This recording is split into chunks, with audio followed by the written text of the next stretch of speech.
Well, good evening, everybody. Good evening and welcome. We are in for a fascinating evening.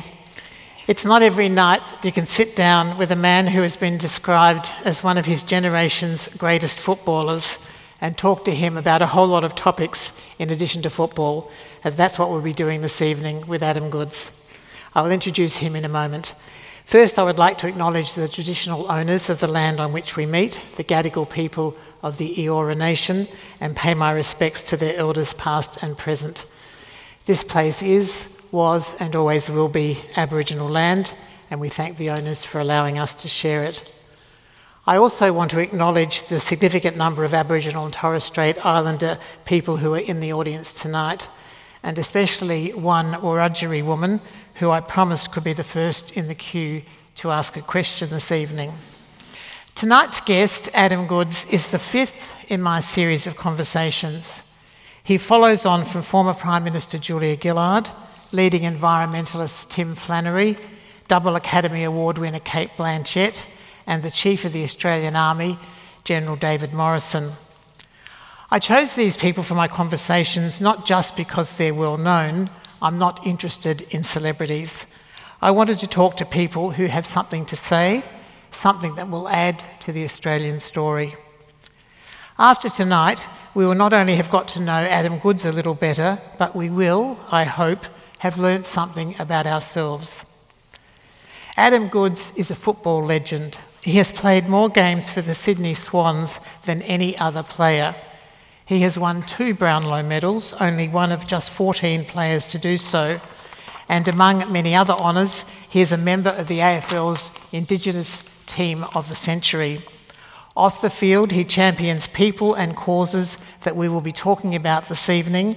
And in 2014, of course, he was our Australian of the Year. Please welcome Adam Goodes.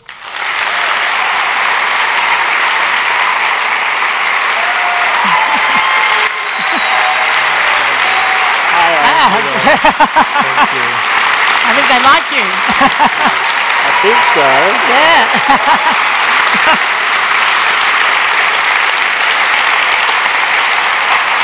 That's nice. Tonight we want to get to know Adam the man. We want to understand the things that drive him and we want to learn from him.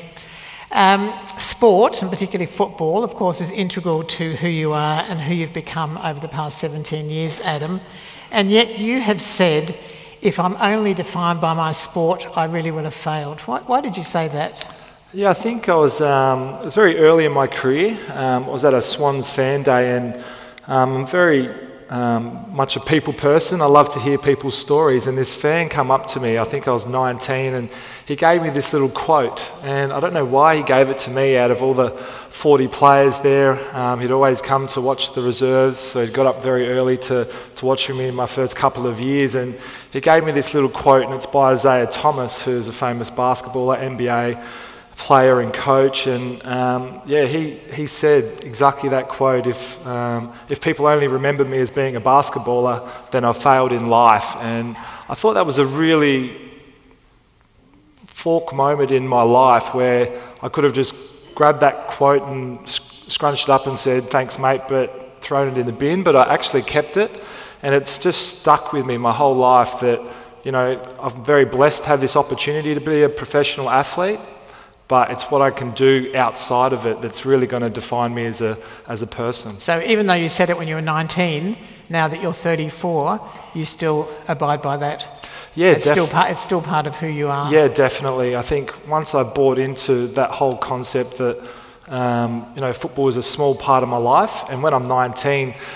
playing with Paul Kelly, Tony Lockett, Paul Roos, I'm not really thinking I'm going to play for 18 years. So, it was a real snapshot just right at that point in my young football career that it is something that I could really make as a life choice, football, but it's also something that could help maybe launch in other areas of my life. Mm. You've said that you've been with the Swans now for 17 years, so it's been most of your adult life. But you said that before the Swans you had no culture, and there's a quote that says, I had no language, I had no ceremonies, so being part of the Swans is my culture.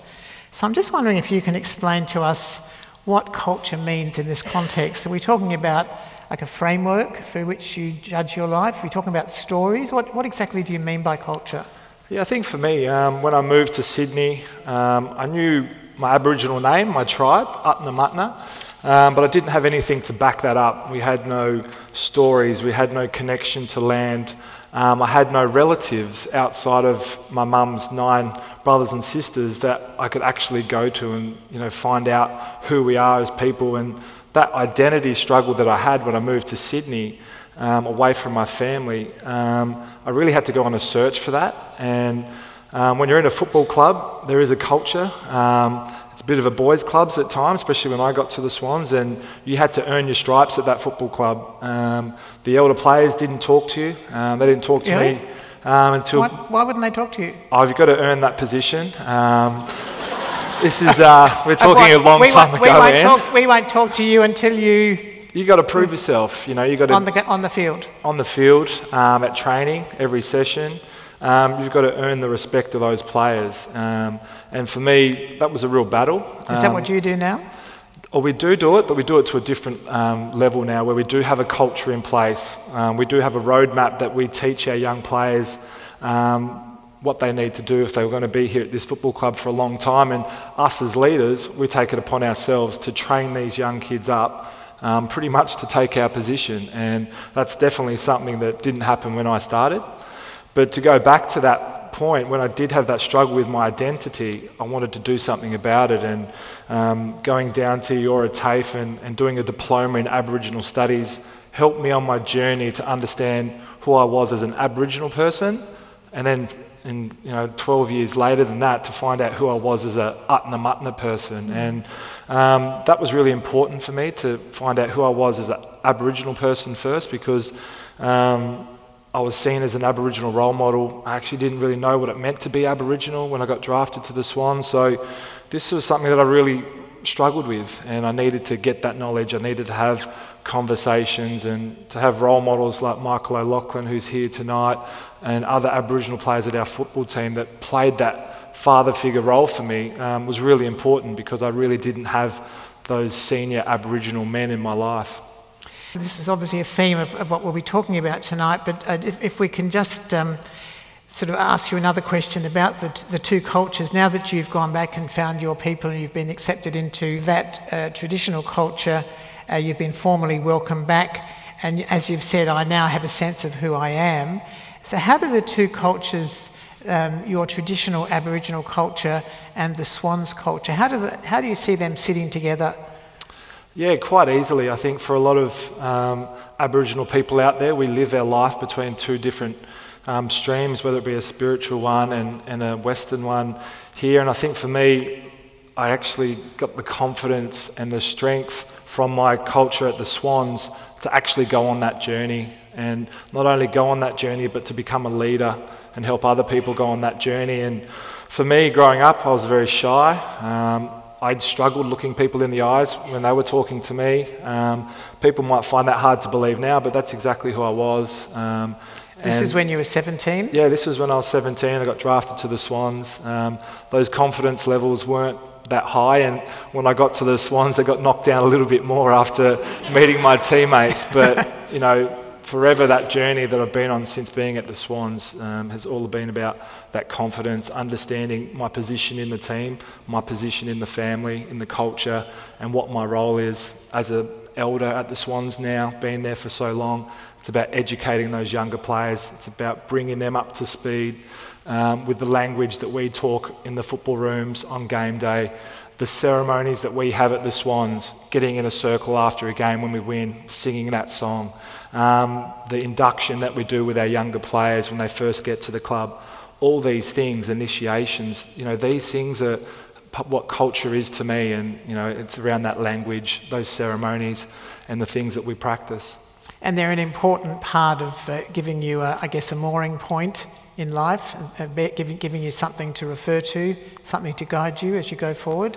Yeah, it definitely did, and I probably didn't realise how important the Swans culture was until I was made captain. And in 2008, myself and Joe McVeigh were co-captains, and to be given that role and have that responsibility over the whole group really made me understand the role that I had as a leader, and that I never thought I'd ever captain a team ever growing up. I never captained any football team, any cricket team, mixed netball which I love to play as well. I never captained any of those teams. So for me to get to a place like the Sydney Swans, who have a fantastic culture, great leadership, and actually have been in the leadership group for over 12 years now, has really helped develop me as a leader, but as a person today. I mean, one of the things that you learnt very early on, I understand from the conversation we had a few weeks ago, as a young man coming to the Swans, was a discipline that you'd never experienced before, and you were quite shocked by that. Yeah, that's probably why I played the first year in the reserves, to be honest. I was only 17 when I got drafted to the Swans, and it was a big shock to me how hard you had to train, how much time and effort you had to commit to be a professional athlete, and there's no way that my diet, my recovery protocols were up to speed, and that's something that I had to learn. I really didn't have people teaching me about my diet growing up. My mum learnt from her sisters and brothers around about, meat and 3 veg is pretty good, and, have pasta before you send your kids to the footy on Sunday. But apart from that, about having consistent dietary needs throughout the week when you're training every day was pretty tough for me, and it took me a long time to understand my body and what I needed to do to refuel it. So it was the food more than the actual physical work? Oh, there was definitely the physical side, but there was the food that I was putting in to re-energise myself. Probably wasn't great that first year either. Yeah, okay. We'll just move on now to the subject of your Aboriginality, and we're going to spend a bit of time talking about the 3 areas outside football that you have said are priorities for you. One is combating racism, one is ending violence against women, and third is ensuring constitutional recognition for Indigenous people. But if we start with sort of racism, Aboriginality, you said that when you grew up in Wallaroo, which is a small town on York Peninsula in South Australia, that you weren't really aware of your Aboriginality, even though you had dark skin. And this was because of what had happened to your mother, Lisa Sansbury. Can you tell us a little bit about that? Yeah, I think for me, I was very lucky growing up. Went to schools where I never felt like I was different. I had a mother who would never treat us any different to any other kids in the community. And for me, I think the biggest thing that I noticed once I moved away from home was the sacrifices that my mum did make to make sure that we did feel like that, and I think those sacrifices were because of what happened to her growing up. Can you tell us what happened to her? Yeah, obviously, Mum was made ward of the state when she was 5 years old. She was taken away from her family. And that in South Australia, if we can just explain that they didn't have the stolen generation as such, it was done differently there, that kids were made wards of the state? Yeah, they were made wards of the state, and that's something that... but it's the same thing that in other states is called stolen generation? To the letter of the law, unfortunately, it's not, Anne, which I've learnt from a lot of people in the media in the last couple of years. But I think for me, and if you ask my mum, she definitely feels like she's part of the stolen generation with her brothers and sisters. So unfortunately, Mum was taken away, so was her other 9 brothers and sisters. She was put into foster care with my Auntie Joy, who was 2 years younger than her. They grew up going to school, private school, just in Adelaide together, and unfortunately, none of those got to meet their mother again. And I think the thing that stayed with my mum was that she always knew she was different. She always knew that she had white parents growing up. And for her, what motivated her to make sure that didn't happen to us was that she didn't want anyone to ever take her kids away from her. And I know that's why she made the sacrifices that she did. But did she think that by sort of saying, not acknowledging that you were Aboriginal, that would be a form of protection against you being taken away? Yeah, it's an interesting point because I never really thought of it like that. I always thought that Mum was taken away at such a young age that we really didn't have that connection to our land, to our people, to our community, and we always lived in areas where we weren't near family. Being in Wallaroo, we were so far away from Adelaide where the rest of Mum's brothers and sisters actually were, and it wasn't until we moved to Victoria that we actually got to meet a lot more of my auntie and uncles and get a better understanding of what they've been up to, the last sort of 20 years. One of the things I find incredible is that your mother was put into foster care in 1967, which was the year of the referendum. I mean, it's incredible to think that, on the one hand, that year Australia was voting for the federal government to have power to make laws for Aboriginal people. At the same time, they were still taking kids and putting them in care and stealing them. Yeah, it is. We're coming up to the 50-year anniversary of that, and I think, the way I always look at it and the way that I sort of deal with it, and having, a mother that's not very open about talking about those issues, and I can totally understand why. The way that I deal with it is that, it's just given me and my brothers a great opportunity to really give something back to my mother and give something back to our people about doing something right. If, my mum wasn't taken away, would I be up on stage right now? Yes or no, maybe, we'll never know, but would I have culture? Being back there in the Point Pearce mission, which is actually Narungga land, which is part of my heritage as well.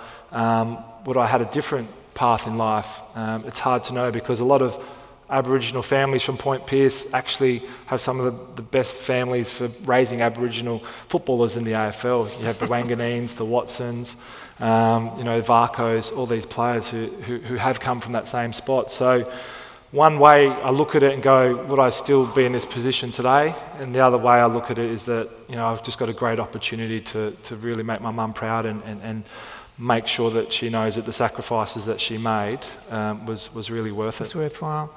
One of the things that you've said is that you weren't really aware of race. You had white grandparents, so you heard foster parents, that race wasn't an issue. So I'm just wondering when race started to be, and I think perhaps it was when you moved to Victoria and went to high school. And one of the things that you said when you at the press conference after the Collingwood incident, which we'll talk about in a bit, you said that back at high school then you were called all these names because of my appearance. So this was the first time that you were actually confronted with people making an issue out of the fact that you look different. Yeah, it was, and I think, kids are kids. This is Horsham, right? Yeah, this was in Horsham. There's no doubt growing up, being minorities at schools with my brothers, always going to schools where it's predominantly other white students. It was difficult, but I never thought that I was different. Kids name called, I name called. That's just what we did in the playground, but it didn't really affect me that much. Moved to Horsham, and the one thing that really did affect me in Horsham about name calling was when I went to Horsham College, which is two Horsham high schools joined together, and it's a bit of a walk in between the two. And I had some cousins that lived in houses who didn't go to school, who were younger than I, and every time I'd walk past them, they'd call me, "Oh, you're big shot, why are you going to school for? You're such a coconut." And I was like, I didn't understand what it meant, and I went home to Mum and I said, "Mum, some of them boys are calling me a coconut." She goes, "Who?" I said, "My cousins down the road." He goes, "Don't worry about them." I said, "What does it mean?" She goes, "Well, it means you're brown on the outside but white on the inside." And I was like, okay. I didn't really get it even then. I was like, okay, cool. It was water off my duck's back. My dad's white, my mum's black. It sort of makes sense. So it didn't really hurt me and cut me to my bone. And I was able to move on, have fantastic friends and friends that I'm still friends with today who, whenever someone would pick on anyone in our group, we would stick up for each other, and I suppose that's what good mates do. Yet you and those same friends, you'd all go and, say, apply for a job at McDonald's, you'd also all do the test, or at some of the other shops, and they'd get the jobs and you wouldn't. Yeah, it was so always... when did the penny drop that it wasn't because you'd failed the test? Yeah, it wasn't probably until I moved to Sydney, because all my mates, they're good footballers. We knock around together. I was always the one doing the advanced mathematics. They were the ones doing the very low-level mathematics, and somehow they end up working the till at McDonald's and Kmart. And I'm thinking, hang on a minute, maybe my maths isn't that great, but. Yeah, it was a little bit unfortunate, because the only sort of the part-time job that I did get in Horsham was running boundary and doing a bit of boundary umpiring here and there, but it probably was until I moved out of Horsham up to Sydney that I did think there was a little bit other issues going on with, maybe not giving me an opportunity to work there because there wasn't any other Aboriginal people working in those positions, or they saw it as too much of a risk. So we'll get back to football for a minute and talk about the so-called Collingwood incident, which was, it's incredible to think about, it was less than 2 years ago. And I'd like to just revisit what happened that night. It was the right at the end of an Indigenous round match. Your team was I think you were ahead by 47 points or something. It was 20 years since Nicky Winmar had pulled up his jersey and pointed to his skin, and you'd in fact met him for the first time the day before. And you said at your press conference afterwards that it was not the first time on the footy field that you'd been referred to as a monkey or as an ape, but this time you decided to do something about it. This time it stopped with you. So can you tell us what went through your head and what made you do it? Yeah, I think, just to go back a little bit on that, I think 2 weeks before the Indigenous round, I got asked to do a replica pose of Nicky Winmar lifting the jumper at the SCG, and I just thought, what a fantastic tribute to give to a fantastic footballer, but fantastic person who really paved the way for us other Aboriginal players to come through the AFL on a little bit of an easier journey than what they had to go through. And I was just really excited to do that because it was such a powerful statement. It was against Collingwood at Victoria Park. So all the stars aligned, for me wanting to do that.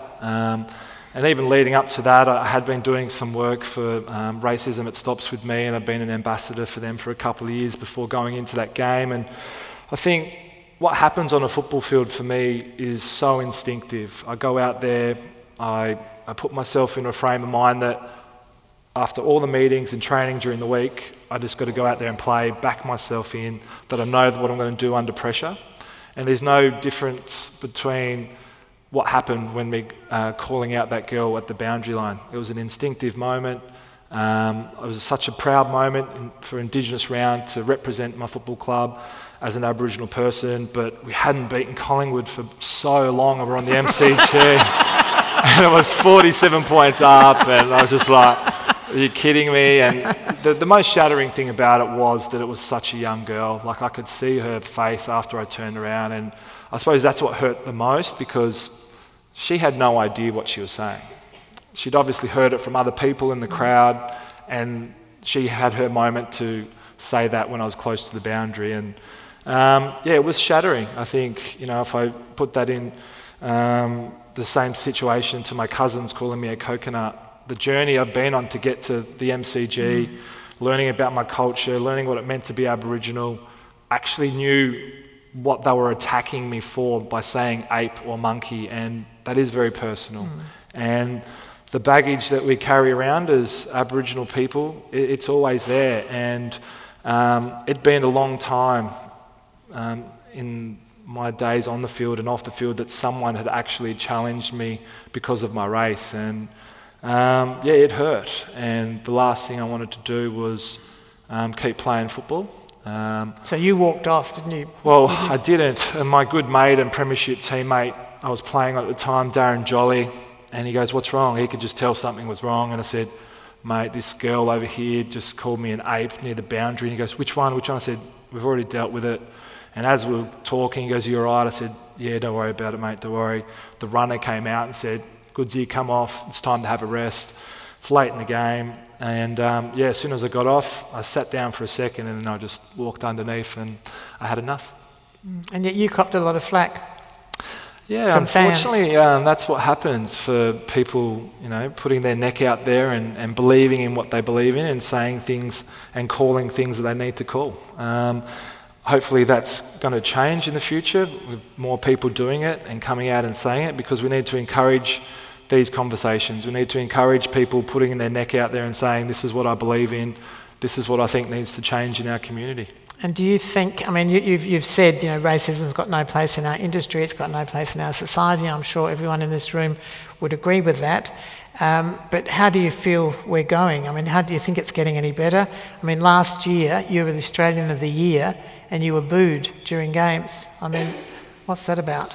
Yeah, it'd be nice to know. It'd be nice to put a survey out to the AFL fans and see, give them maybe 8 options on why they might be booing me, because we could probably come up with more. But I think, it's it's a snapshot of our community. That's all it is. And that was the point about that girl, that you were upset that it was a young girl and you didn't want her individually to suffer, but that you had to call it because she represented, or she was the mouthpiece for a set of attitudes that are still being spread around, and young kids are being taught that still, and the only way to stop it is okay, it stops with me. It's a very powerful. Exactly, and that's where the conversations had to start, and that's why the media conference the next day was really important about saying that, she made a mistake. We all make mistakes. Whether we're at a barbecue with our friends and we tell a joke that's so off that someone needs to call you out, we make mistakes. It's about not making that same mistake over and over again to the point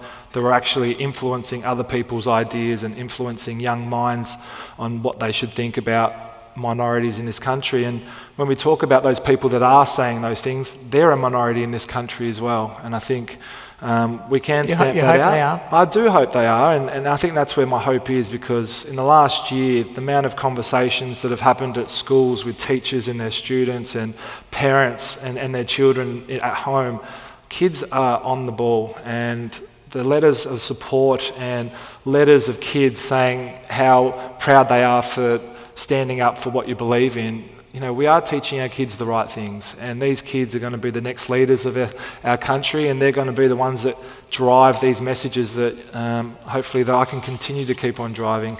In fact, I think we have one of those kids with us tonight, a 10-year-old boy from Canberra, Ben Curtis, who he might get up and ask a question later if we're lucky, but his mother told me the other day that he did for his project at school, he was asked to pick an Australian who inspires you, and he chose you, and he won the Principal's Prize for that. Oh, wow. He was the only person in the school who chose you. But, oh, nice. So that was smart boy. Smart boy. He's going to go a long way. I hope he's well here. Done, Ben. I hope he's here, Ben. Here he is. Yeah? Well done, Benny. Good boy.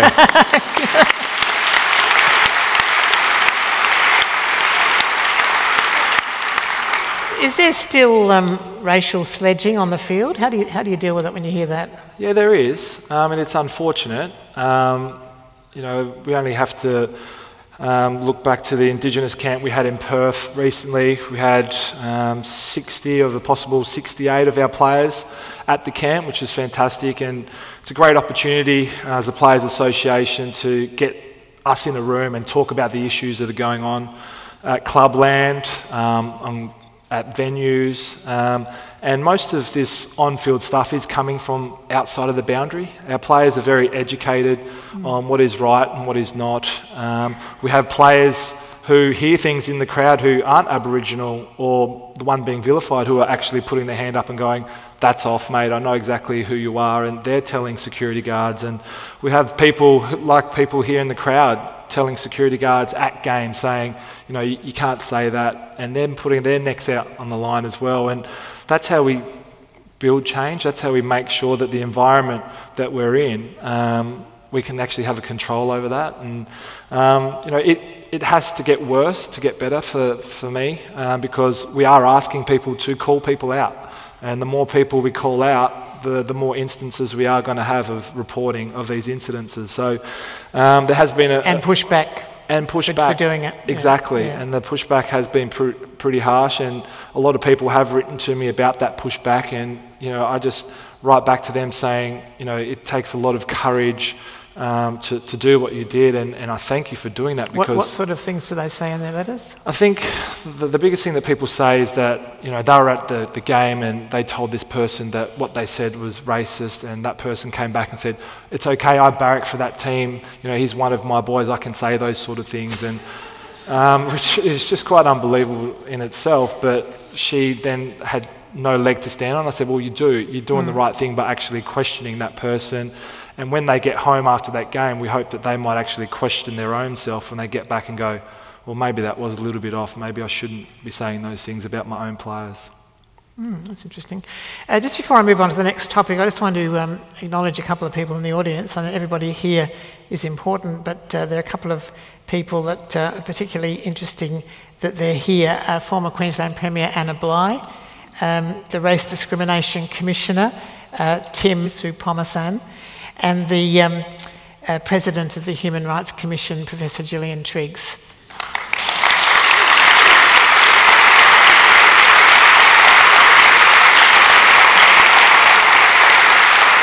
And as Adam has already mentioned, also in the audience is Michael O'Loughlin, and I just wanted to talk a little bit about how important he was in helping you embrace your Aboriginality. And we all know how important he was as your mentor and inspiration at the Swans. You were rivals, your cousins, your mates, but then you passed his club record. I don't know if that caused any problems in the relationship. But apart from what you did at the Swans, the two of you, as you've already mentioned, did this course at the Aora TAFE, and I think that you have said of him, Michael has taught me how to be an Aboriginal man. So I'm just wondering if you could just tell us a little bit about what that meant and how he did it, and what you've taken from that and what you're going to do for young men coming on. Yeah, I think for me, I was the eldest, well, I am the oldest of my two brothers, so I always saw myself as that figure for those boys, and to come to the Swans and not have to have that responsibility of doing the right thing all the time and having someone looking over my shoulder to help discipline me. And that's who Michael became and still is. And I think the biggest thing that Michael helped do for me was take me out to the block, take me out to Lapa and meet the community, meet the people, because we were so far away from our own community. And the way that the Sydney Aboriginal community embraced us, it was like we were from the block. It was like we were from Gadigal country, and that's what Aboriginal people do. We're so inclusive. We want to include people, and for me, that's where I really got an understanding of, how Aboriginal communities work, looking after each other, helping each other, and meeting all the other Aboriginal boys playing rugby league, rugby union and soccer, and just through these meetings, just knowing that we're not alone. We're in a big city, but we're not alone, and to have Michael be there for over 15 years at the football club, it was just a fantastic role model, but just someone to just help me be so disciplined and structured in everything that I did, because that's who he was. He was so disciplined, hardworking, and he just always wanted to achieve and always wanted something better of himself. And isn't there a bit of a lesson in that, in making or creating opportunities for Indigenous kids, and I'd say girls as well as boys, in schools or other places, that it's important that there be not just that support, but there'd be more than just one or two people. There needs to be enough people so that you feel comfort and strength and the ability to make mistakes and not sort of fall over permanently. Maybe we can just talk about the Go Foundation, which stands, of course, for Goods and O'Loughlin, the foundation that you two established, and I think we have some representatives from the Go Foundation here tonight. Can you just tell us a bit about your thinking in deciding that education rather than sport would be your thing? I mean, so many of the foundations pursue, like there are lots of other foundations that pursue football, for example, for boys. Why did you decide to do education and make it for girls and boys? Yeah, I think the easy reason we wanted to do boys and girls and more of a focus on the girls is because we just feel that our young Aboriginal women miss out so much in our communities. I have so many young cousins who have children when they're 15, 16 years old, and I just really feel like they're missing out on that opportunity to be anything they want to be, and they're going to be fantastic mothers, and that's great, but they can wait another 8 or 10 years to do that. And I think education for me has given me the confidence to be who I am. I was the first person in our family to finish year 12. My brother Brett was the first one to go to university and finish a degree there. So we're already knocking down those barriers in our family in one generation. So it's about actually creating that generation of knowledge, wealth, and there's no doubt education is the key for our people. It's going to empower our people, it's going to give us jobs, it's going to give us the money to help educate our future children, and it's going to give us the opportunities to do whatever we want to, and not really be narrow-minded about this is the life you're going to live. You're going to be on welfare, you're going to be on that, and then your kids, the next generation, they're going to be on that as well. It's trying to break that cycle, and for Michael and I, there's no doubt we want to focus on these kids. It's purely academic. Michael's the coach of the Swans Academy. I've got my own academy, which I have 60 Indigenous boys in. So this is our way to really give back to the boys and girls of Sydney. And the communities in Sydney have given us so much. So this is an opportunity for us to give back right now to those boys and girls in Sydney to go to some of the best schools. That's great. Last night I watched the program, Who Do You Think You Are, that you did last year, and was very moved by it. And obviously your pride in your Aboriginality got a huge boost when you, it's just only last year, I think it was last August, you went back to both people on both sides, the Adnyamatha in the Flinders Ranges and the Narungga people in York Peninsula, and you were actually formally accepted back, and there was a bit of a ceremony. I'm just wondering what it felt like to have that happen.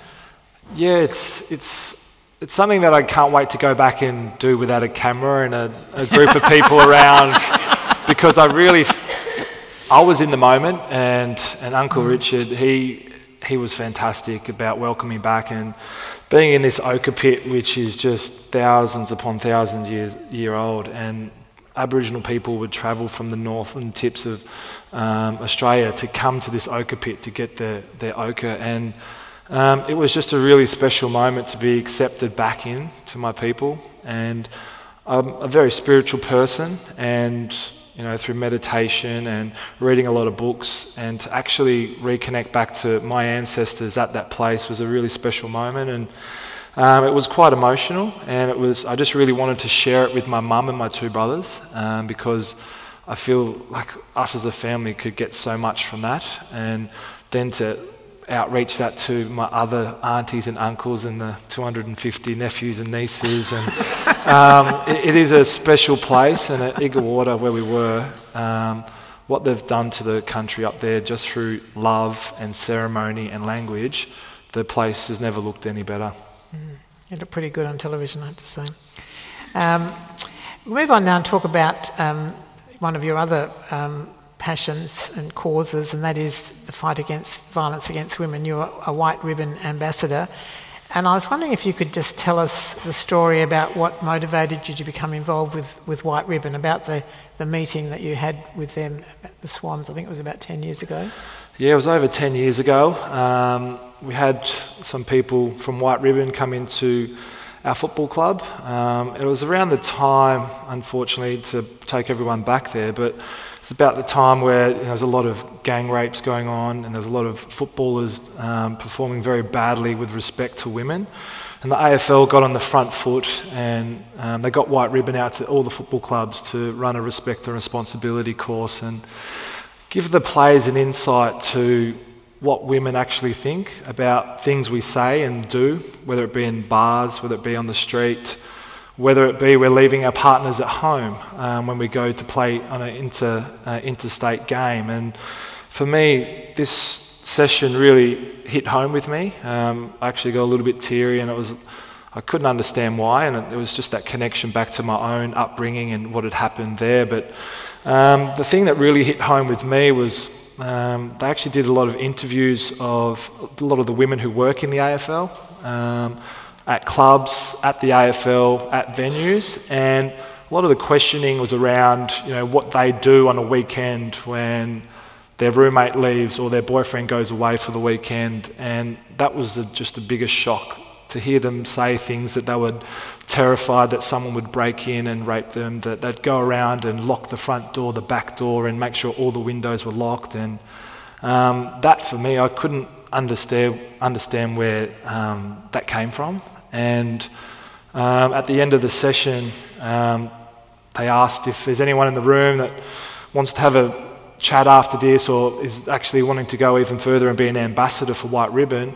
We're open for people to come on board and better understand what we're trying to do. And there was about 4 of us who stayed back afterwards, myself, Jude Bolton, Craig Bolton, and I think it was Brett Kirk, and we just went up there and had conversations about what can we do.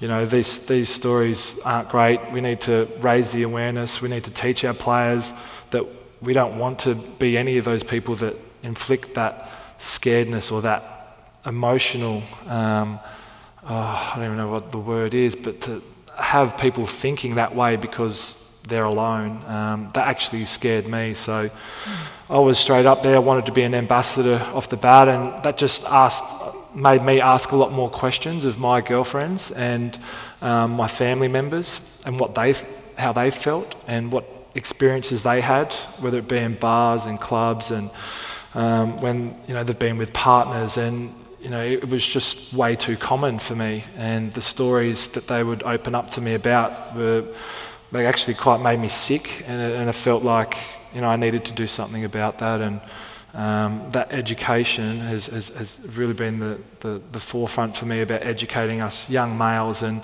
we are a pretty big snapshot of our community in the AFL, and if we can educate us as men, and hopefully we can have that influence over those people in the community. And that's where it really came from. And even though I was quite scared by it all, it actually hasn't gotten too better in that last 10 years. I mean, the Swans have this no dickheads policy. This is something that you obviously talk to the young boys about. I mean, what does that actually mean in practice?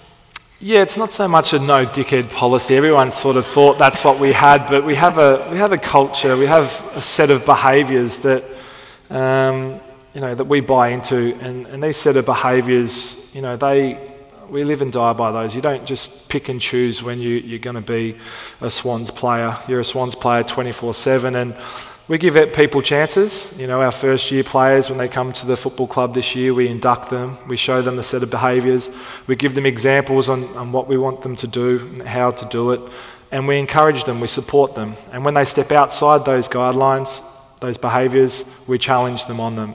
And everyone gets a couple of chances, and those first year kids, they get a full year where they need to soak up what that's all about. And after that first year, it's really open slather to really making sure these players get what we're about. Otherwise, we're not going to waste your time, you're not going to waste our time, and we'll pick someone up in the next draft who we can start working on. So it's a cutthroat business, but it's who we are. It's a way we see that we can actually get a benefit on the opposition by teaching and educating these boys about these set of behaviours. But these set of behaviours aren't just about making us better footballers, they're actually about making us better people as well. It's an interesting point, because my last conversation, which was just a few weeks ago on this same stage with General Morrison, the head of the Army, I mean, one of the things we talked about was, that his organisation trains people to kill. That's their business. And you expect them to behave in certain ways on the field, and where it's justified, they can actually use lethal force. But then you have to also teach them that when they leave the battlefield, they have to turn it off. And I mean, I'm just wondering if there's any, is there a comparable thing in sport? I mean, sport can be pretty violent. You have something called white line fever, I guess. So how do you get these young guys to sort of turn it off when they leave the field, and not go home and take it out on their girlfriends, or go to the pub and behave in ways that that you're talking about? Yeah, I think that's another really positive thing about our group, is that we have so many different leaders who lead in different ways. We have so many different players in our group that can see what's going on around them, and our leadership doesn't stop on the field. It doesn't stop when we come off the field. So whenever we see our players going outside that set of behaviours, we'll talk to them, we'll challenge them. Whether it's an issue with their girlfriend, we'll go have that conversation with them about what's going on at home, how you're feeling, do you need to talk to someone. So we have a mentor program as well, where all of us as leaders, we mentor 2 or 3 of the younger players, and your job is to have that relationship with them, so you can have those confronting conversations, and you can have those conversations where they trust you and they say, look, I'm actually got a bit of a problem at home, can you help me out with this? So, I mean, does it go beyond talking? It always goes beyond talking, because we care for each other. It's about supporting each other. It's about actioning it. And when we challenge people at our football team, it's about doing the right thing. And you always relate it back to those set of behaviours. And those behaviours are what really drive us. We know it works to get us to be a successful team, but we also know that it helps us be better people as well.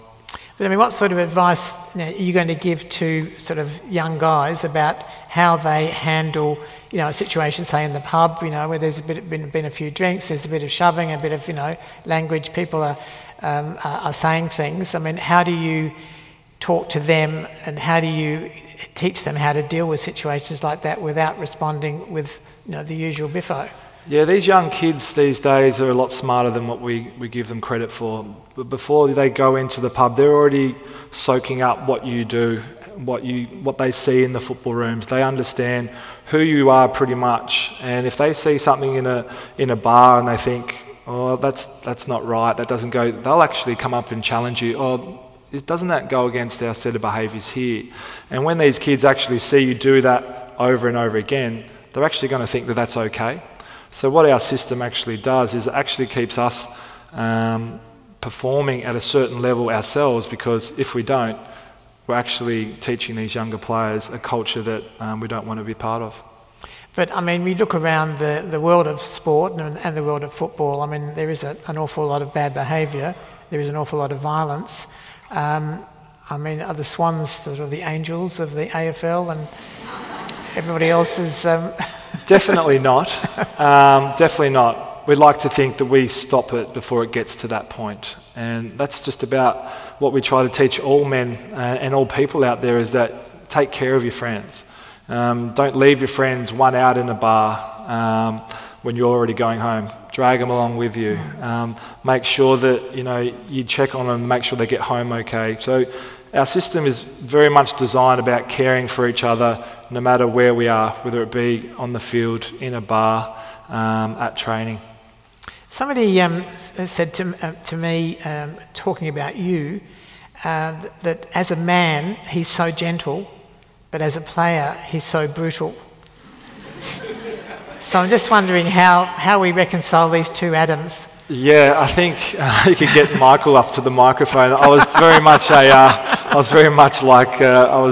very gentle person, but I was very gentle on the field as well in my first couple of years. I got questioned by an old coach of mine that he thought my arms were painted on because I refused to make a tackle. But it is something you have to learn. And for me, being that gentle person, being like that, I had to understand that it was okay once I crossed that line, that I could be like that. And then as soon as I crossed that line again, that I could just leave that out there. And it is something that you can learn, and it is something that coaches have tried to teach players in the past. And it's definitely something that I've been able to do. But I mean, this I find this a sort of really positive and hopeful statement, because isn't this what we all want? That we all want for all women and men to be tough when we need to be, but gentle most of the time. And if we could instill that, not only that belief, but that behaviour in all of us, we'd be a very different society. Yeah, I totally agree. And it's not just through sports, it's exactly what you're talking about. We do have that very much that competitive nature in our Aussie blokes, and it is about getting one up over your mates, and it is about showing how macho you are, and going to the gym and pumping those weights. And I really do think it is changing out there, but there is a long way to go. And I've got no doubt if us as footballers can lead the way and be those positive role model for people, it can help. Just want to quickly move on to Recognise. You're an ambassador for Recognise, which is, of course, the movement that's pushing for constitutional recognition. Can you just explain why it's so important? Yeah, sure. I think Michael and I were asked to do a photo and really get an understanding of what Recognise movement was. And I'd never heard of it before. And as soon as I did, I was talking to the guys for 5 minutes, and I was like, wow, what do you want me to do? And to get that recognition for Aboriginal and Torres Strait Islander people into our constitution. And for me, constitution really didn't mean much up until that point in time. I didn't really understand. I probably understand the 10 Commandments more than I do the constitution of our country. But when I learnt about what was written into our constitution and how that helps govern our state and us federally, I was really disappointed. I felt let down by that. And I thought it was a great opportunity to do something positive that we all can be a part of. And I've got no doubt those people who voted in the 67 referendum, how they must have felt voting yes to include Aboriginal people as citizens of this country, as silly as that sounds. There doesn't seem to be the same momentum for recognise as there was back in 67. I mean, it's much more contentious for some reason. It is. I think where that comes from for me is, the movement for the 67 referendum, that was 9 years in the making, and we're only a couple of years in at the moment with the Recognise campaign. And I think the more we get out there and educate people that we're just wanting us written into our founding document that we were here before we were colonised, that our culture is important, and for it to be written into the Constitution so that our children and their children can understand that Aboriginal people were here and that their culture is important and it is still living in the lands that we work on. But I mean, there's...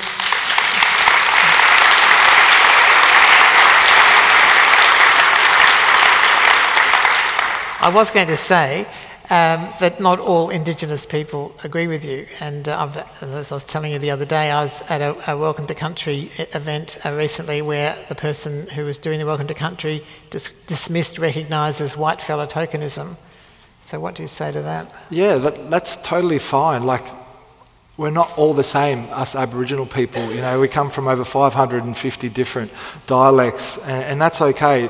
Those people, they might have different priorities of what they really want, but the movement right now is about getting constitutional recognition.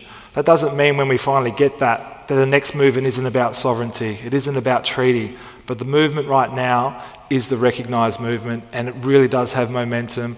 And I think a lot of people out there are getting it, and we've got to keep educating people what we're trying to do, because as long as there's pushback and resistance for me, that keeps the conversation going, and it helps hopefully educate people on what we're trying to do. I just wanted to ask you about when you were appointed Australian of the Year last year. I believe that Tony Abbott, the Prime Minister, said to you that you now had a platform to talk about causes that mattered to you. And I'm wondering, had you seen the position in that way before he said that, or did he kind of give you that idea? No, not at all. It probably wasn't until I sat down with former Australian of the Year Steve Waugh and really had a chat with him about what he did in 2003 when he was announced Australian of the Year, and for me to get an understanding of what I actually could do with that platform. I thought it would just be a great opportunity to really pump up the causes that I was really passionate about. But after chatting with him and to really focus on those three pillars, if you call them, Recognise, Racism It Stops With Me, and White Ribbon, what sort of impact I could have for those three causes, and to continue those conversations throughout the year and to keep continuing those conversations on that platform on a national level was just an absolute privilege. And for all the naysayers out there that I copped over the last year, there was so much more support, and those people out there, they've been fantastic supporters, and if I could go around to every one of those people, I'd love to shake their hands, because they really made the year that I had last year really special. Obviously it was an incredibly busy time. I mean, you were playing a full year of football, as well as doing a huge amount of travelling and going around to obviously answering hundreds, if not thousands, of invitations to go to functions and what have you. I was just wondering if you learnt anything new, either anything good or not so good, about this country in your time as Australian of the Year. Yeah, I definitely did. And I think for me, when I talk about these issues, these causes that I like to support, I try to always come from a place where people can understand what the issue is and how we can move forward together. And it doesn't mean that I don't have baggage either. Those things don't make me angry, because they do. And for me, what I learnt last year is that there's so many people out in our communities who want the same things that I want. Indigenous, non-Indigenous, people from minorities, people not. And that just energised me so much to really keep on that podium, keep standing up and putting my neck out there, because people need good leadership. People want people to believe in. And last year, the amount of support that I got really helped me and motivate me to keep doing that and keep being involved in these causes. And there must have been, given that violence against women is one of your very big causes, there must have been a certain amount of pleasure and satisfaction to see Rosie Batty take the baton from you. Yeah, it was a really special day to do that. She's a very special lady, and she would do amazing things this year, and it's a sad story. Unfortunately, it's a story that has been repeated twice a week since she's been announced as Australian of the Year for partners doing this kind of violence to children and women, and it's sad. It's really sad, and hopefully that platform that Rosie has and the support that she gets from the Australia Day Council and the government, we can really start to put some things in place to really help us as men stand up and stop this violence against our women. Good on you. Yes. Okay. First question, number 2 microphone. You seem so in control of your life. How will you know when it's time to stop playing football? That's a very good question, actually, David. Thank you. A very loyal Swan supporter. Look, I think I love my job. And people probably don't hear it enough, but I love what I do. I'm very lucky to be a professional sportsman and have been doing it for nearly 18 years, and I can't see myself doing anything else. It's given me a great platform and confidence to do other things that I'm passionate about, but yeah, it'll be a very sad day when that happens. I don't have any inside goss now, David, to tell you when that might be, but my contract's up in October, mate, and I'm just happy to hopefully suit up again this week against Port. Yes. Thank you. It's been an absolute joy over the last 17 years to watch you grow on and off the field into a wonderful person. For us as the Swans faithful, we're going to have to be weaned off you when you leave us. Do you think when you do retire, when that day comes, do you think you will stay on at the club in some capacity where we can sort of be, let you go over a long period of time?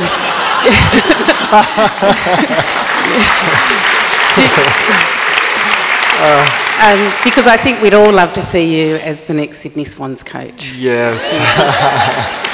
Thank you for that question. I think to really answer that question, I'm not going anywhere. Sydney is my home.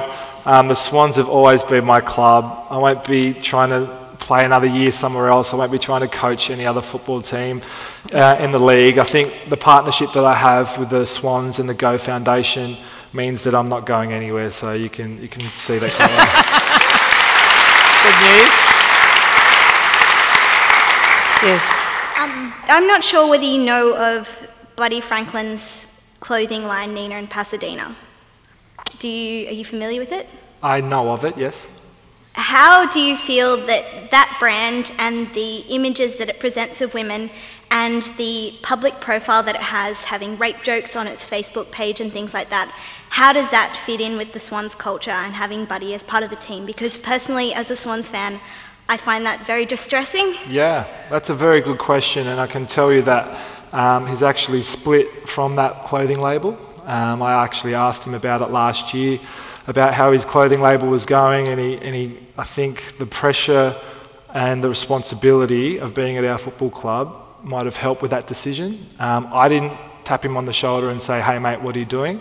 But I think Buddy made a very mature decision on his clothing brand, and I could see how that could be very offensive to people. And I know that, it's not part of who he is right now, so hopefully that helps you in supporting him a little bit more. I hadn't heard about that one, and I think it should be more publicised, because that completely changes my opinion of him. Thank you. Okay.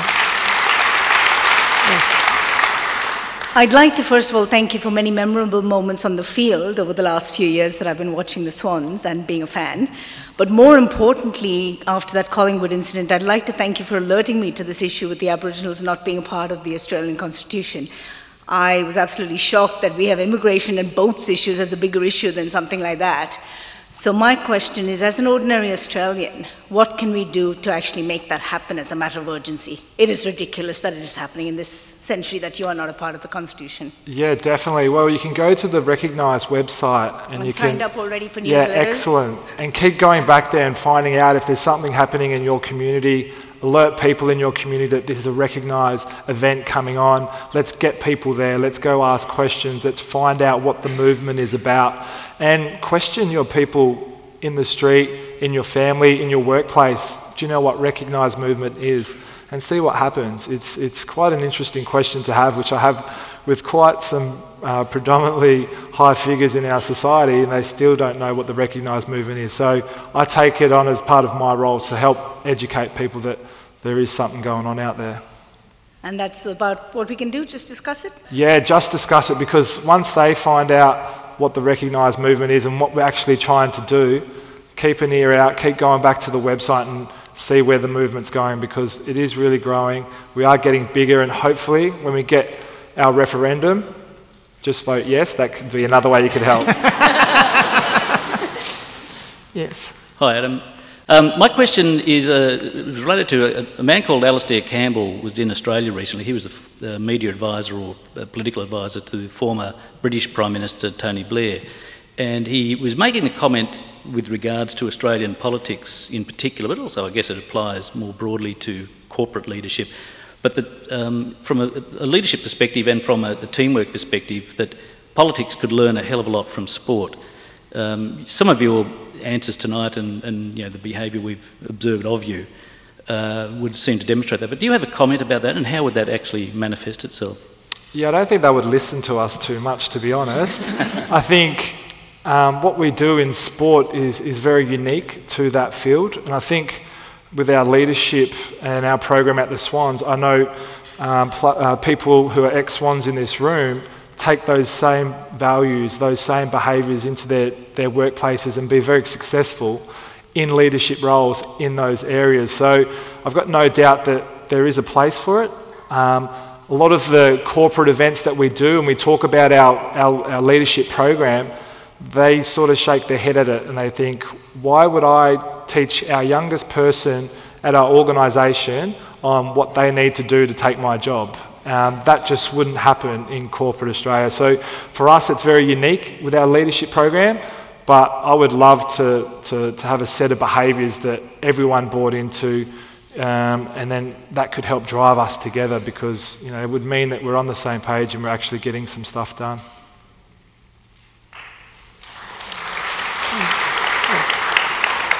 Hi Adam, I'm currently in Year 10 and I'm doing a project, and I've chosen to do it about the Indigenous affairs and the game of AFL.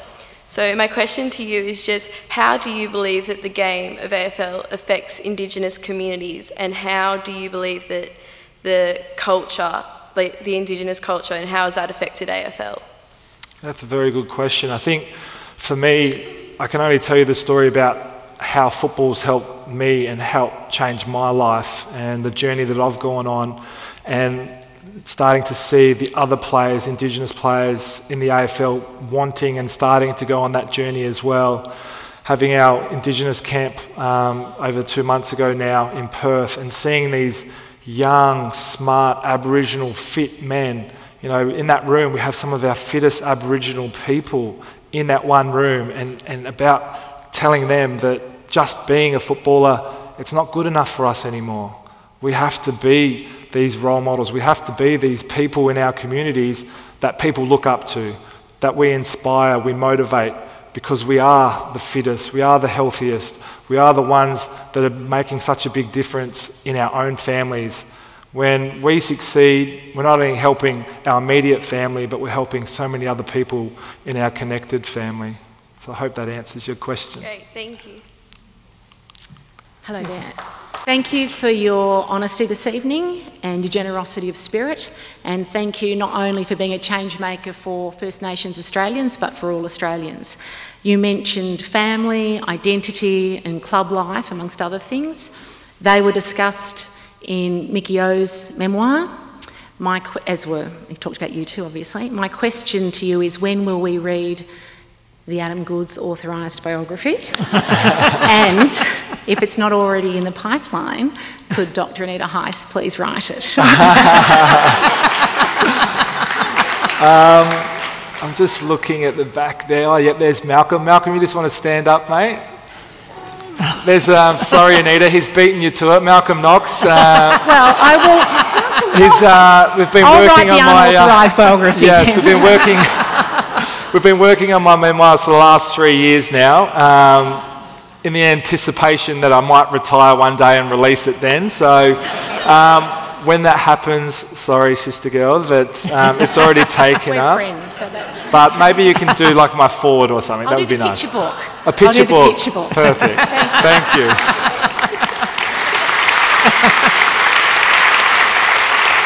My question to you is in regards to White Ribbon. And when you became a White Ribbon ambassador, how was it perceived, I guess, when you went back to your own community and looked at the ways in which you, I guess, learn about domestic violence and particularly around intimate partner violence, and how it affected you and your choices when you became White Ribbon ambassador?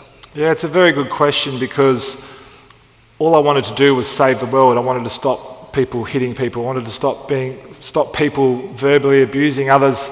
And I was 19 years old. I didn't have those skills. And White Ribbon were able to give us the skills to actually help deal with that conflict, to help us when we are at home deal with an uncle who might be getting to that point where something bad might happen, and about pulling them away and having a conversation with them one-on-one, not making them the centre of what's going on at the barbecue, about pulling them away and saying, "Uncle, Lee, what are you doing?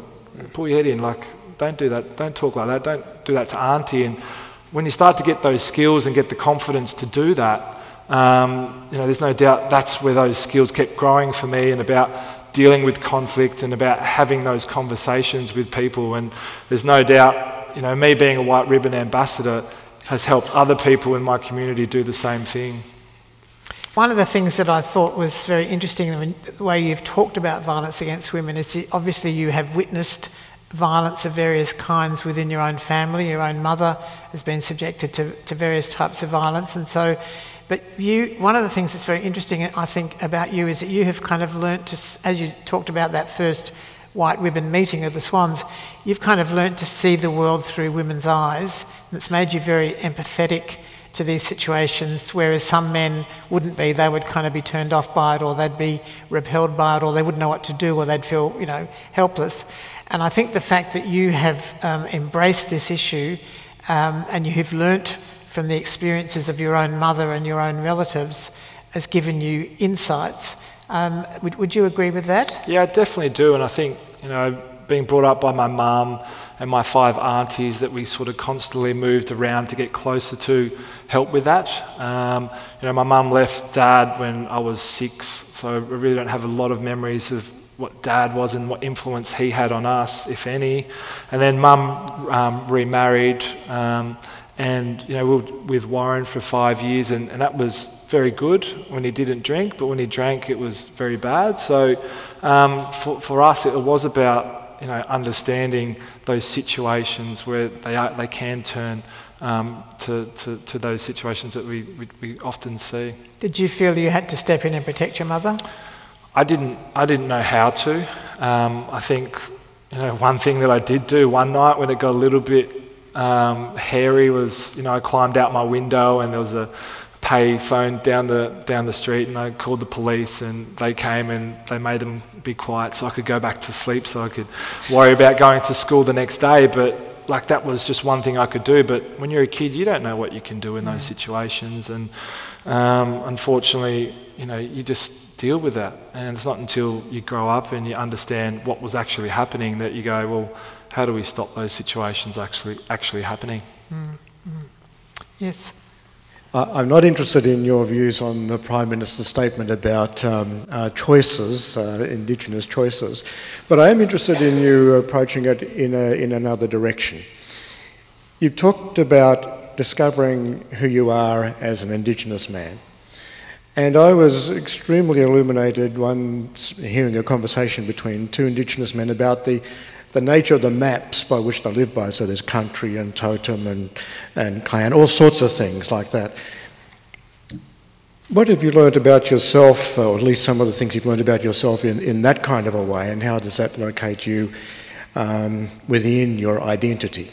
Yeah, I think the biggest thing I've learned is that I have my grandfather's spirit, and my grandfather Hurdle, and obviously I never got to meet him, but all the people that I met on country, they just say, "Oh, you're definitely Hurdle's grandson. Definitely. We can see it. We can see his spirit in you. Big shoulders, big jawline, big head." And he was very much a leader, strong leader for our people back there. And those stories, those genetic things, they get passed down and they come back through. And I've got no doubt that is my grandfather coming back through me, who I didn't know about up until that point. So the biggest thing I've learnt is that we are all connected, whether we're Indigenous or non-Indigenous, and that in my kinship, where Michael, who's been a fantastic role model for me, I'm actually younger, but he's actually my nephew through that kinship system. That was really interesting for me to know. But then if I was to take my girlfriend, Natalie, back out to my country, then she would be given a name as well. So she's now part of that kinship system, and everyone will understand who she is to me, but who she is to them. And that would happen to all of us in this room if we went back there to that country. That relationship would be made through that kinship system. We'd understand who can talk to each other, who can't talk to each other. And it's a very simple way of communicating in those communities. And that was just what amazed me, is how they got that right for such a long period of time. And it still works to this day. I'm a student nurse at the University of Western Sydney in Parramatta, and I mentor Indigenous students that are in high school. You may know this already, the current average across Australia for Indigenous students matriculating into university is 5%. With the program that I'm involved in, as of 2012, we have 26% of students taking up a position at our university, and that's not including students that take up offers elsewhere. My first question would relate to the Go Foundation that you and Michael are involved in, and I wanted to ask if there's any way that we could assist students in making contact, if that's even appropriate. And with my students that don't have a knowledge of their country and of their people, what resources would you encourage me to refer them to? Yeah, really good question. The first part of the question, we partnered with AIEF with our scholarship program, and we help mentor with that, and it's fantastic. And you've got no idea the support that you give to these young Indigenous people through those tough years of year 10, 11, 12. It does go a long way, and mentoring is the way forward. And thank you so much for giving that time and support, because you would be seeing firsthand how you can actually help motivate and give these guys the skills. So thank you for doing that. And how you can help the Go Foundation. Right now, where we're at, we've only got 11 kids. I think when we grow this and keep getting it bigger, we need as much help with mentoring and support as possible. So thank you for that offer. And the second part, for actually getting these kids to understand where they come from and ask those questions, it's really about asking them who in their family do they know about, culture, country. And for me, I didn't have anyone, and it was really hard to ask those questions, and I don't know of a resource or anything right now to actually help you with that, but I definitely think there would be something out there that could help in that situation. My question's kind of related. You talk a lot about mentoring in the Sydney Swans, and I suppose being part of an incredible football team and an incredible culture within that team, you're all in a very privileged position to be able to help one another out and guide one another forwards, as you know, from very young men. How important then do you feel it is, and how do people get involved in, I suppose, other young people who want to get involved in causes, and how important mentoring is for them outside of a sport, maybe people who don't necessarily have access to such inspiring leaders as yourself? Yeah, I think there's fantastic groups out there. AIM is one that comes off the top of my head that help mentor Indigenous boys and girls, high school, university, and I think getting university students are the ones that really help out with the mentoring at AIM, about giving these kids the knowledge and passing that knowledge down. So there's really great opportunity to help them out. But I think mentoring is such an important way forward for all young people. Us as parents, as leaders, we need to keep challenging our kids, challenging them, challenge their minds, ask a lot of questions to them about who they want to be, what they want to do, because without that guidance and support, we're just sort of letting it up for them to make up their own mind, which is fine, but they really do need that support, especially our players. When I see it at the Swans, when they come to our football club, we don't judge them, but we get a pretty good idea of who they are when they come in that front door, and it's about help moulding them. It's not saying change this way, otherwise you're not going to be here. It's about moulding them, so working together about trying to get in that same direction. I'm wondering what sort of message someone like my 10-year-old son can take away in terms of recognise and so on. He's done a school project recently about Vincent Lingiari and the 67 referendum and so on, but lots of people don't want to come to primary schools and talk to 10-year-olds, even though, as you say, the 67 referendum was a 9-year campaign, and maybe he'll be one of the people voting when the referendum finally comes around for Recognise. What's a message for kids of his age? Yeah, I think the message is, hats off to the teachers and the principals at your school. If I was a 10-year-old and I got to choose a project like that, just even trying to ask those questions would have been really hard to do. So you can see how far forward we already are with our young kids and the questions they're asking about, what is stolen generation and what is a referendum and why weren't Aboriginal people part of the Constitution. And, I think it's fantastic that these kids are asking these questions, and I think one thing, every time I get an email or a request, I make sure that I fill those questions out for those boys and girls, because they need some answers. And I think if we're sitting in this room and we don't have those answers, then maybe we can go on that journey together with our children and understand, about the stolen generation, or understanding about the referendum, or what Recognise is. So it can be something that not only helps educate our kids, but it actually can help educate the mums and dads as well. Hi Adam, I just wanted to acknowledge you as a Aboriginal man and a role model. In our community, we don't often get that representation of, really successful role models and stuff. And I just wanted to ask you a question around representation of our culture and our people. And I just kind of wanted to ask what you think the next positive steps towards positive recognition of our people. Not trying to put the words into your mouth around constitutional recognition, but more broadly, how do you think we change the dialogue around Aboriginal and Torres Strait Island peoples to show, how long we have been around and how successful our culture actually really is? Yeah, that's a really good question. And I like to think that, the work we're doing at Recognise is part of that process. I think the work that Reconciliation Australia are doing around getting corporate Australia has been really responsible with their reconciliation action plans is a really big step forward. And I think for us as Aboriginal and Torres Strait Islander people, we got to take that rope as well. We've got to start pulling it our way and take that responsibility that there are great opportunities out there for us.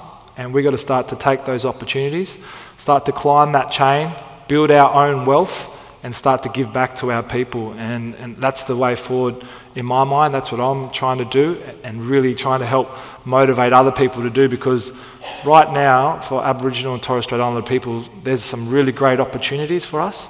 So we've got to skill ourselves up. We've got to make sure that if we're going to start a small business, do the right thing and make sure that we can really get that up and running, because if we start to create our own wealth and not be dependent on anything else, that's a massive step forward for us, and about getting that generational wealth that we just never really had. Thank you. Last question. Thank you.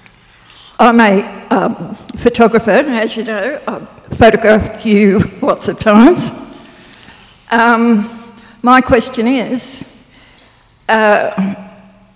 I've been to Melbourne to photograph Dreamtime at the G quite a few times and loved it. And one of my biggest thrills as a sports photographer was photographing the 3 Nikki Winmar, Michael Long and David Warapunda. And seeing that we have this big sporting rival with Melbourne, I think it's about time that Sydney had their own dream time. Yeah, I totally agree. Big event, it'd be great. Yeah, we actually played against Essendon for the Marn Grook Trophy, and it was a brainchild of Kevin Sheedy, who is just fantastic at coming up with these great ideas to celebrate people and culture, and he's fantastic at doing that. And I've got no doubt that what we're doing up here in Sydney now around Indigenous Round and really making it a not as spectacular as Dreamtime at the G, because they can do it on a big scale, with 80,000 people, and they have the Michael Long Walk, which is fantastic. But you don't worry, we're trying things up here in Sydney, and our Indigenous Round this year, we'll have my mum's design jumper out there again, which will be fantastic. I can't wait to wear that. But there are things in motion to make sure that we keep making sure that Indigenous Round is a really special round, a celebration of our culture up here in Sydney. Thanks. Thanks. Thank you very much.